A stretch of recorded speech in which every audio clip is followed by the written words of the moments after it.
This might be one of the last speeches in Free America because we're at a crossroad and I need you to pay attention to what I'm about to tell you. You may or may not watch the State of the Union address tonight, but whether you do or not, think about this. In November, you're not just choosing between two possible presidents.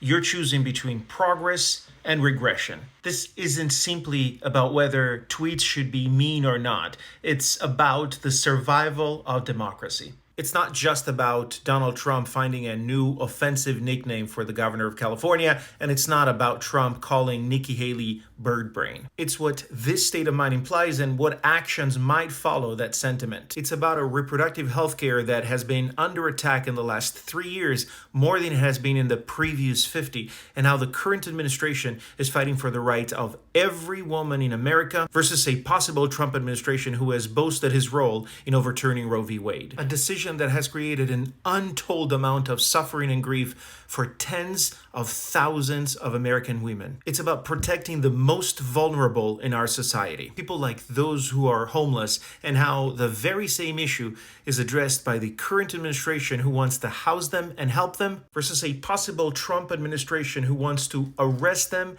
and put them in camps. It's about reducing healthcare costs as a way to put money back into the pockets of the American people. It's the difference between a commander-in-chief who decided to serve special interests and made decisions that lined his own pockets versus a commander-in-chief who serves the interest of the American families. It's about the ability to bring dignity back to the office of the president. It's about an administration that works to protect basic human rights instead of an administration that works with states that routinely violate these rights. It's about an administration that protects the right to believe and practice your faith just as much as your right not to, versus an administration that supports and is supported by Christian nationalism. It's been 3 years of progress and achievement, but also 3 years of battles and defeats. And there's still a lot of work to do because many in America are still suffering. But the most important battle of all is in your hands, and it's coming up in November. So as you listen to the State of the Union address tonight, remember that the choice is yours.